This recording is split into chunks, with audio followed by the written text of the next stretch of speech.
Guys तो guys अभी यहाँ पे इंडियन नेवी के द्वारा जो है ये अपना शॉर्ट सर्विस कमीशन जो इंफॉर्मेशन टेक्नोलॉजी जो डिपार्टमेंट है यानी इसका जो आईटी डिपार्टमेंट है उसके लिए अपना जो नोटिफिकेशन है वो यहाँ पे रिलीज कर दिया गया है। अभी हम लोग देखेंगे कि इसमें यहाँ पे कौन कौन सा कैंडिडेट जो है इस फॉर्म को अप्लाई कर सकते हैं, कितना वैकेंसी निकाला है, कैसे आपको अप्लाई करना है, क्या क्या इसका एजुकेशन रिक्वायरमेंट है, क्या फ्रेशर कैंडिडेट इस फॉर्म को अप्लाई कर सकते हैं कि नहीं, आपका सैलरी कितना रहेगा, ये सारी चीज़ का जानकारी जो है मैं आपको इस वीडियो में देने वाला है। लेकिन उससे पहले अगर आप लोग चाहते हैं ये पीडीएफ आपके पास यहाँ पे आ जाए या आप खुद से इसको यहाँ पे पढ़ सकें तो आपको इस वीडियो के डिस्क्रिप्शन में जो है मेरे व्हाट्सएप चैनल का जो लिंक है वो आपको देखने को मिलेगा। वहाँ पर क्लिक करने के बाद जो आप मेरे व्हाट्सएप चैनल को ज्वाइन कर लेंगे जो कि एक फ्री ऑफ कोर्स है। वहाँ पे ज्वाइन करने के बाद जो आपको ये जो पीडीएफ है और इसका जो अप्लाई करने का जो लिंक है वो दोनों आपको एक साथ वहाँ पे देखने को मिल जाएगा। तो प्लीज़ अभी तक जो भी कैंडिडेट जो मेरा व्हाट्सएप चैनल को अभी तक ज्वाइन नहीं किए हैं तो पहले जाकर ज्वाइन कर लो, क्योंकि इस तरह का जो नोटिफिकेशन है सबसे पहले आपको वहाँ पर देखने को मिलेगा। तो चलो अभी मैं आपको जो है ये जो नोटिफिकेशन है इसके बारे में यहाँ पे कंप्लीट जानकारी दूंगा। तो सबसे पहले आप देख सकते हैं ये जो है इंडियन नेवी का ऑफिशियल जो पीडीएफ है वो है जो कि अभी यहाँ पे रिलीज किया गया है। अब ये जो हायरिंग कर रहा है वो इंफॉर्मेशन टेक्नोलॉजी जो कि इंडियन नेवी का जो आईटी डिपार्टमेंट है उसके लिए हायर कर रहा है, जो कि आपको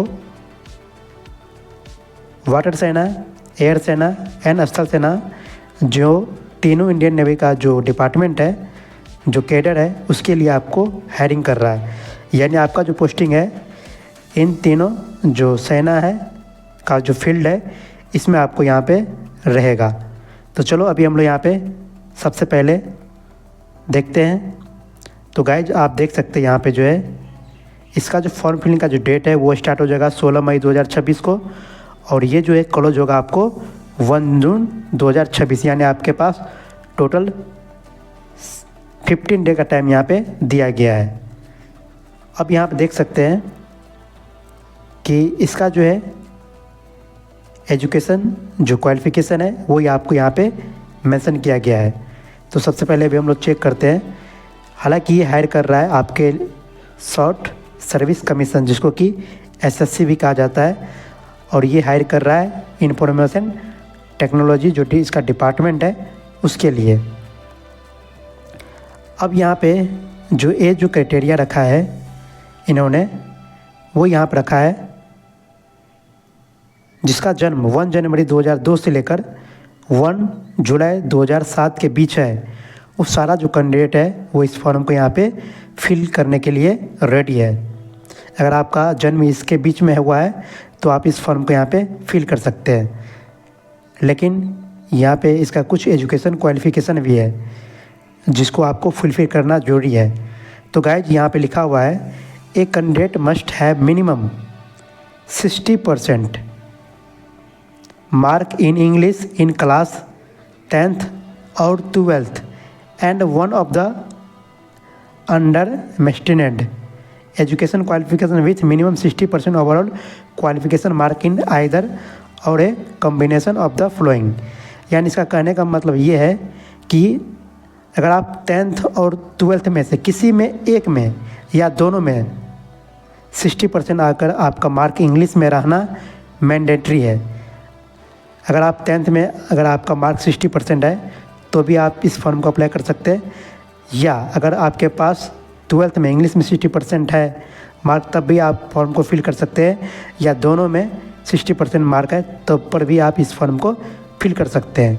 लेकिन ये तो रहना ही चाहिए, इसके अलावा आपको ओवरऑल जो है मार्क वो 60% दोनों में अचीव करना जरूरी है, या किसी एक में भी, दोनों में से किसी एक में भी चलेगा या दोनों में भी चलेगा। हालांकि मैं इस चीज़ को इसलिए इतना डिटेल में बता रहा हूँ क्योंकि मैंने ये जो है मैंने खुद इसका इंटरव्यू अटेंड किया हूँ। हालांकि मेरा मेडिकल नहीं हुआ था जिसके चलते मैंने ये नहीं निकाल पाया, इसीलिए मैंने बता रहा हूँ इतना डिटेल में। अब जो है ये तो रहना ही चाहिए। इसके साथ साथ अगर आप MSc, BE, BTech, MTech, computer science and engineering computer science, computer engineering या information technology, software system, cyber security, system administration and networking, computer system and networking, data analyst या आर्टिफिशियल। और यहाँ पे और भी लगा हुआ है एमएससी विथ बीसीए या BSc computer science and information technology. अगर आप इसमें बीटेक, एमटेक या एमएससी या एमसीए जिसमें कि बीसीए या बीएससी, इसमें से ये सारे ट्रेड में से किसी में भी आप अपना ये एजुकेशन क्वालिफिकेशन पूरा किए हैं तो इस फॉर्म का आप अप्लाई कर सकते हैं।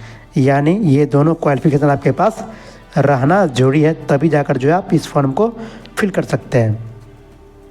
अब हम लोग देखेंगे कि टोटल वैकेंसी कितना है।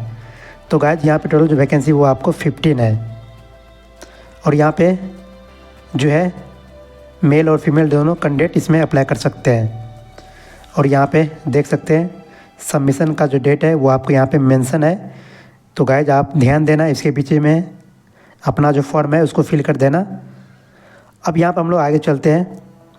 अब यहाँ पे कुछ नोट्स करके यहाँ पे लिखा हुआ है जिसको मैं हाईलाइट करता हूँ। तो गाइस अगर आपके पास एनसीसी का सर्टिफिकेट है तो आपको जो है शॉर्ट लिस्टिंग में जो है 5% का जो है वो आपको यहाँ पे छूट देगा, यानी आपको बेनिफिट देगा। लेकिन ये जो एनसीसी का सर्टिफिकेट है वो आपको ऑथोराइज होना चाहिए क्योंकि वो वेरिफिकेशन में आपका सर्टिफिकेट चेक होगा। और यहाँ पे ये भी यहाँ पे मेंशन है कि ये जो वैकेंसी है ये यहाँ पे बढ़ भी सकता है, ये जो कि टेंटेटिव यहाँ पे रखा गया है। अभी हम लोग यहाँ पे जो है आपका जो मेडिकल जो स्टैंडर्ड है वो आपको बहुत ही अच्छा होना चाहिए, जिसमें कि ये आपको फिजिकल जो हाइट है वो भी चेक करेगा, वेट भी चेक करेगा, आपके पास शरीर पे कोई भी टैटू होगा वो भी आपको वो चेक करेगा। अगर आपके पास टैटू है तो गाइज उसके लिए आपको वहाँ पे एक न्यू फॉर्म को फिल करना पड़ेगा। जब आप शॉर्टलिस्ट होकर इंटरव्यू देने जाएंगे तो वो आपको वहाँ पे एक फॉर्म को फिल करवाएगा और वो फॉर्म को फिल इसलिए करवाएगा, वो सिर्फ फॉर्म को फिल इसलिए करवाएगा जब आपके पास शरीर पर कहीं भी टैटू आप बनवा के रखें, उस केस में वो फॉर्म को फिल करवाएगा, अन्यथा वो फॉर्म को फिल नहीं करवाएगा। अब यहाँ पे देख सकते हैं जो भी कैंडिडेट अप्लाई कर सकते हैं वो यहाँ पे उसके पास एजुकेशन क्वालिफिकेशन रहना चाहिए। अब यहाँ पे 2 सेक्शन में इसको डिवाइड किया गया है, सेक्शन 1 और सेक्शन 2।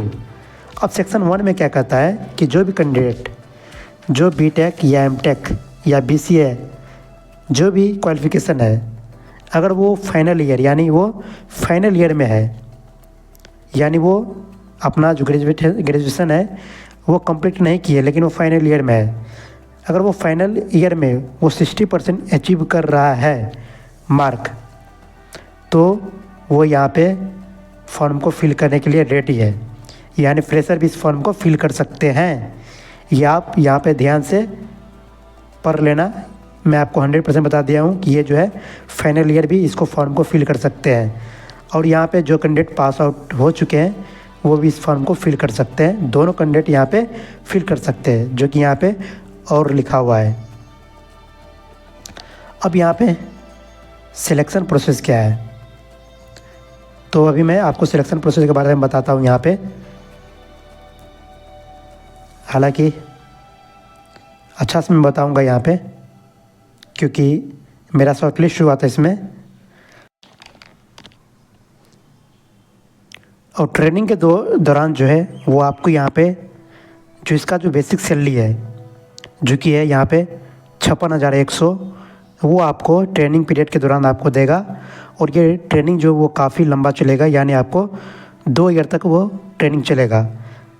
और ट्रेनिंग के कंप्लीट करने के बाद जैसे आपको फील्ड के ऊपर जो भी सेना का जो ट्रेड है या जो भी डिपार्टमेंट है, चाहे वो वायुसेना, जल सेना या स्थल सेना, उसमें आपको भेज देगा। तो उस दौरान जो आपका जो पोस्ट होगा वो आप करेगा सब लेफ्टिनेंट, यानी आप ग्रुप ए ऑफिसर के तौर पर वो जाएंगे और आपके पास काफ़ी सारा सेना का जो टीम होगा वो आपको हैंडल करने के लिए दे दिया जाएगा।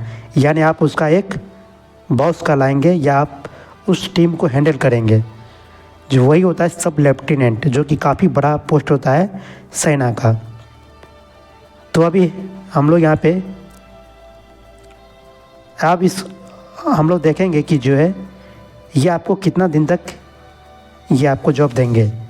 हालांकि ये इनिशियली जो आपको मिनिमम जो है आपको वो जो 10 ईयर तक आपको वो रखेंगे ही रखेंगे अपने सर्विस के अंदर। लेकिन अगर आपका परफॉर्मेंस बेहतर होगा, आप अच्छे से टीम को हैंडल कर पा रहे हैं, तो वो आपको 4 साल का एक्सटेंड करके जो है आपको मैक्सिमम 14 ईयर तक आपका जो पोस्टिंग है वो आपको कर देगा। यानी मिनिमम 10 ईयर और मैक्सिमम 14 ईयर तक आपका जो है सर्विस वो आपको देना पड़ेगा इंडियन नेवी में आईटी ऑफिसर के तौर पर। तो काफ़ी अच्छा है। हालांकि आपका सैलरी 56,000 तो सिर्फ बेसिक है, लेकिन इसमें आपको HRA और सेना का काफ़ी सारा फैसिलिटी जो है वो आपको इसमें देखने को मिलेगा। अगर आप इनिशियली जो आपका सैलरी बनेगा वो इसमें आपको 1,35,000 यानी 1,35,000 जो सैलरी है वो आपको पर मंथ आपको मिनिमम इसमें आपको देखने को मिलेगा। आई होप आपको मैंने अच्छा समझा पाया हूँ। अगर आपको वीडियो अच्छा लगा वीडियो को लाइक करना। फिर मिलता है आपको नेक्स्ट वीडियो के साथ। Thank you.